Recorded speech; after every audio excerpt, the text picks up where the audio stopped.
In our last video, we talked about our travel day and embarkation day for the world's biggest weekend, our 4-night cruise aboard Utopia of the Seas. In this video, we're going to go over our day in Nassau and our sea day on this cruise. I'm Travis. And I'm Nicole. Let's get wanderlust.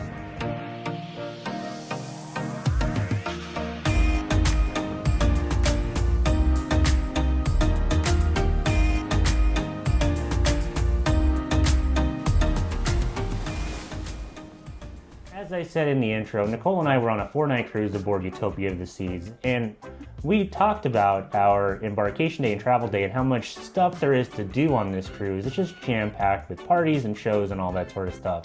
We're going to talk about more of that in a second, but first let's talk about our breakfast on the day that we were in Nassau, Bahamas. If you didn't know, on Oasis-class ships like Utopia of the Seas, and then the other ones like Oasis, Harmony, Allure, Symphony, and Wonder, you can actually go to Johnny Rockets for breakfast, and it's included with your cruise fare. This is normally a specialty dining restaurant, but at breakfast time it's free, and it has some of the best breakfasts on any Royal Caribbean cruise ship, because the breakfast is actually made to order. We really enjoy Johnny Rockets breakfast, and we'll have it almost on every single day of our cruise on Oasis-class ships. I normally get the BELT sandwich, which is excellent, and Nicole likes the scramblers. They are also very good. So if you're looking for a really good breakfast on your cruise and you have a little bit of time in the morning on either a port day or just the sea day, make sure you check out Johnny Rockets. It's our favorite place to go for breakfast on an Oasis-class ship. After breakfast, we were headed off the ship to check out Nassau, and we had a plan this time to try something a little bit new and go check out the Queen's Staircase. But like we've talked about before, we did have some bad weather during this cruise. So it was pretty overcast, stormy, rainy, very windy. So we decided that we should probably just stick close to the ship, and instead we just checked out the new port that they have built at Nassau. Overall, this port is definitely an improvement over what was there previously. They have some really nice shops. We actually checked out a accessory store where I bought a purse that was super cute, and I was able to use it for Karaoke. And they have some really good food restaurants, gelato, tons of things to do and see. They also have a lot of Starbucks signs, but no Starbucks. So if you guys have been able to find that, please let us know where it's located. But overall, I would say the new port was very clean, lots of things to see and do, and we just kind of stuck around there for a couple, maybe 2 hours or so, and then got back on the ship. Yeah, the weather was really starting to get bad when we decided to go back to the ship. It was raining pretty hard, really windy, and the clouds were very, very dark in the sky. So we didn't want to venture outside of that area just to make sure we had enough time to get back on the ship without getting too wet. With Nassau as well, if you did not know, Royal Caribbean is actually building the new Royal Beach Club right at the Lighthouse Point on Paradise Island, directly across from where Royal Caribbean docks their ships in Nassau. You can see it from the top deck or your balcony, depending on which side you're facing. You can see all the construction that's going on. If you've ever been to Nassau before they started construction, you know there was a lot of abandoned houses and that sort of thing in this area, and now it's all construction. It's going to be really, really nice. So if you're interested in checking it out, look up Royal Caribbean's Royal Beach Club at Nassau on Paradise Island and see some of the details about it. But it's supposed to be really cool, and it's going to be exclusive to Royal Caribbean as sort of like an excursion type thing, very similar to the beach clubs in Cozumel if you've been to that island as well. And we saw actually a lot of wild pigs running through the construction site, which was pretty funny to see, except for the construction workers chasing them at the same time. But check out Royal Caribbean's Royal Beach Club for Nassau. After we got back on the ship, after exploring Nassau for a couple hours, we decided just to kind of relax for a bit until dinner. Dinner that night was actually Caribbean night, because you're in the Caribbean. I had the pork chop for dinner, Nicole had the shrimp, and overall it was pretty good. I would say it's a lot better than Mexican night if you've had that on a Royal Caribbean ship. Mexican night is terrible. Caribbean night is actually pretty good, and we had good service and good food in the main dining room. Again, if you are a My Time guest with the main dining room, make sure you make reservations so you don't have to wait in the non-reservation line. Usually with us, we made reservations the day of. We'd go down there at like 7 or 8 o'clock, and then we would literally walk up to the podium and they would seat us almost immediately, while there was a line next to us for people who did not make reservations. So make reservations for My Time Dining. After dinner, we headed over to the Aqua Theatre for the Aqua 82 show. And as you may already know, Oasis class ships always have an Aqua Theatre, and it is one of the best shows that you can catch on a Royal Caribbean ship.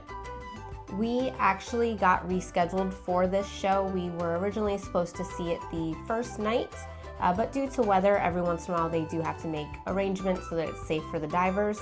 So they had to cancel that, and then they automatically book you into the next show available. I will say either before your trip, as soon as it becomes available online, or once you get on the ship, make sure that you make reservations for these shows, or if you have issues with the Royal Caribbean app, because we did have a couple issues this time with getting it to schedule shows for us, you can head down to the box office and they can help you make those arrangements as well. This is actually what we did because the Royal Caribbean app was giving us some difficulties. So the box office on Utopia of the Seas is located on deck 4, right next to Studio B and across from the attic, and they were able to help us get our shows scheduled. If you do not have a reservation for either the ice show or in particular the Aqua Theatre show, the lines for no reservations are extremely long, and you may not get a seat or possibly even be able to see in standing room. The first show of the evening, we saw that the line for no reservations was all the way from the Aqua Theatre at the back of the ship to the sliding doors to actually go into the Royal Promenade. So the line can be extremely long, and I would definitely recommend making sure that you have a reservation. Aqua 82 was an excellent diving show. I personally always enjoy any of the Aqua Theatre shows on Royal Caribbean. They are some of my favorites, but it was a very high energy show, lots of diving, stunts. They even brought the trampoline back, so that's always good to see. But overall, it was a really good show. I enjoyed it. Yeah, probably one of the better Aqua Theatre shows that we've seen. I liked it a lot better than the show that was on Symphony of the Seas. But then I'm saying that was a bad show. It's just Aqua 82 is at a next level. And I kind of want to get back on Wonder of the Seas so we can see Intense, the actual full show, since we were on the inaugural and they didn't have the entire show going for that one. But we recommend Aqua 82. It was really good. So after the Aqua Theatre show, we decided to check out another one of Royal Caribbean's parties on this world's biggest weekend itinerary. This was actually in the Royal Promenade again, and this one was the Decade Dance Party, where they played music by decade, starting with the 60s, 70s, 80s, 90s on up, and basically just a big dance party on the promenade. It was really cool to watch. We didn't really dance because I don't dance. The entertainment staff was super high energy and really getting into it, which makes it fun for everybody involved. So another one really good party on Utopia of the Seas that you should check out, the Decade Dance Party, really cool. After the dance party, we headed over to Spotlight Karaoke, which is also on the Royal Promenade, so we could watch a game show called Majority Rules. If you've never seen Majority Rules, it's basically a popularity contest with trivia questions, where if you have the most popular answer, so like 6 teams out of 10 answer the same way, those teams get the most points if it's right or wrong with the answer. It's pretty funny and it gets really high energy. The Spotlight Karaoke space is kind of small for game shows, but that's where they do it on this ship. And we had fun with that one as well. So that kind of wraps up day 2 on Utopia of the Seas. So day 3 is now a sea day, which sea days are usually full of a lot of different activities. And we started the next morning with a scavenger hunt. And if you know anything about myself and Nicole, we are undefeated in scavenger hunts on cruise ships. Nobody is as fast as we are, and we always win those Royal Caribbean keychains. The scavenger hunt on Utopia of the Seas is one of the ones that actually gives you a sheet and you have to write down answers by going to different areas on the ship by deciphering the clues that are on the sheet they give you. Like how many of something is on this picture in front of this place type of things. And there's nobody that can beat us at these games. Don't even try. We're gonna win if you see us inside the British pub for a scavenger hunt. Just know that. As you know, one of the first things we did when we got aboard Utopia of the Seas is head down to Utopia Station to put our names on the list to try to have dinner at the Royal Railway. And we had pretty much given up hope. We hadn't heard anything back. We didn't think it was gonna happen. But when we got back to our room after the scavenger hunt, we had tickets on our door and a message on our phone stating that we were selected to have dinner there that evening. So if you're interested in seeing a full experience and review of Royal Railway, we will link that video down below in the description. But we got to go to dinner that night at Utopia Station. After checking out the tickets that we received for Royal Railway and listening to the message on our phone from the chief engineer of Royal Railway, we went down to the Royal Promenade again, back to Spotlight Karaoke, and we did Harry Potter trivia. If you didn't know, by looking on some of our stuff back here on the back, Nicole loves Harry Potter. She grew up with it. She says she's an expert at it, but we have never won Harry Potter trivia on any cruise we've been on, and we've done it on every single cruise. I don't know why. Nicole, why don't we win at Harry Potter trivia? Because I don't remember things well. Yeah, probably. But it's fun though. So Harry Potter trivia is one of the things we do on every cruise. We don't do very well, even though she's a Potterhead, apparently. Team Ravenclaw, let's go. We do decent. Yeah, we do just okay. don't win. Just don't win. But Ravenclaw is better than Hufflepuff. Make sure you check it out on your cruise. It's pretty fun, especially if you do like the movies and you have knowledge of the books, because there's a lot of questions from the books in there. It's usually in Spotlight Karaoke on Utopia of the Seas and on other ships as well. From Harry Potter trivia and not winning, of course, Nicole, we went back up to the pool deck and we actually had lunch at El Loco Fresh. El Loco Fresh is a staple of Royal Caribbean's newer ships. It's a Mexican quick service restaurant that serves tacos, burritos, quesadillas, and nachos, and we try it on every single one of our ships. The El Loco Fresh on Utopia of the Seas had some really good food. We enjoyed our lunch there. So if you're looking for a quick bite to eat at the pool deck, make sure you go to El Loco Fresh. And one of the cool things about Utopia of the Seas is the spare tire food truck that's right around the corner from El Loco Fresh. You have to try the deep fried cheesecake bites. They are so good.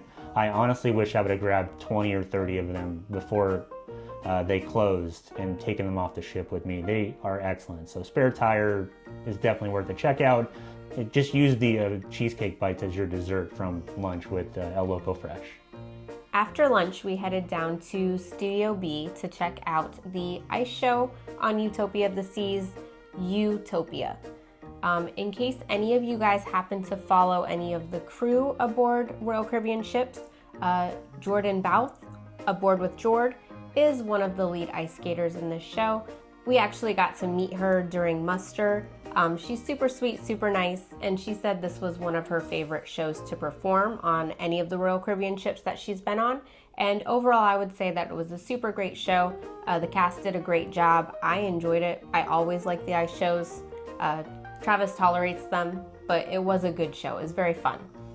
After the ice skating show, we had dinner at Utopia Station Royal Railway. Again, check out that video. Dinner was awesome. The food's excellent there. But our full review is in our video. From there, we actually went quickly to the Royal Theatre and we watched a couple minutes of the Journey cover band that was playing. So don't stop believing and watch the Journey cover band. It was really good. They sounded just like Journey. It was really weird. And then it was time for my favorite thing on Royal Caribbean ships, besides the food and the ports and all that stuff, Crazy Quest. Yes, they have Crazy Quest on Utopia of the Seas. It takes place in Studio B. And if you don't know what Crazy Quest is, it is an adult-only game show that gets pretty crazy. So if you're not into the adult humor and that sort of thing, it's probably not for you, but it is really fun. We don't really participate, but we do watch, and it is hilarious. Crazy Quest is, again, one of my favorite things on any cruise ship, and we're super happy it was on Utopia of the Seas. It went really late. It was like around midnight, 1 o'clock in the morning type of thing, but it's worth it, especially if you like adult humor. Crazy Quest is awesome. After Crazy Quest, they actually continued the party and they turned in the Club Red in Studio B, where then they turned the ice skating rink, which is covered, obviously, and that'd be really weird to have a dance party on an ice skating rink, into a dance floor and play club music, and everybody's allowed to go down there and do that sort of thing. It's another one of the dance parties or parties in general that Royal Caribbean does on this world's biggest weekend itinerary. So if you're looking for some nightlife, Utopia of the Seas definitely has you covered, and there's something on every single night of the cruise for that type of thing. We're a little older. Well, we're not that old, but we act old. So we didn't actually do the dance party. We actually got a snack and went back to the room and went to bed because it was already been 3 really long days on Utopia of the Seas, and we still had Karaoke left to do. So we'll talk about Karaoke in the next video. So that wraps up days 2 and 3 from our 4-night cruise aboard Utopia of the Seas. We went over Nassau, or what we did in Nassau, and our sea day. If you have any questions about these days or Utopia of the Seas in general, or just about anything that happens on our channel, please make sure you leave them in the comment section below. If you'd like to support our channel, make sure you like this video and subscribe. It helps us out way more than you realize. And if you need us, we'll be up in the Windjammer enjoying that excellent food aboard Utopia of the Seas. I'm Travis. And I'm Nicole. Thanks so much for watching.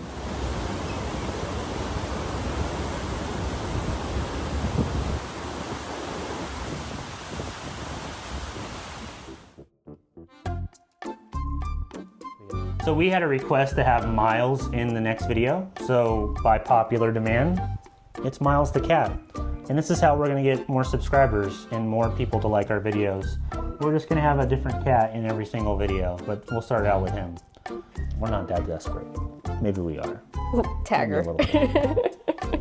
Would like to get more followers. 2,000 before icon. Let's go. Hit that like button. Why can't I look at you? I don't know. It was just weird. You can look at me, just don't make it obvious. Okay. Don't look at me. I know. I said brockets. Johnny, brockets for breakfast? Brockets. It's Spacely Sprockets for breakfast. That joke's probably older than you are. I don't know what that means. It's the Jetsons. That's where George Jetson used to work. I know the Jetsons. Yeah, he worked for Spacely Sprockets. Oh, I didn't know that. Yes, Mr. Spacely. Our team won, of course. We always win. It's what happens when we're on your team. No, it's not. No, yeah, we lost. It's cool though. Hashtag love you. I'm not saying that. She's actually shorter than Nicole, which is really weird because Nicole's really short. Oh, shut up. Oogie boogie. Oogie Boogie Bash. I knew you were going to say that one. Not only did that video do awful, it has a 10% audience retention on it. Nobody wants to watch your Oogie Boogie Bash video. It was my best video at the time. Hi, Miles. I don't know what to do with you. People want to watch you though. That should be fine, right? Should be.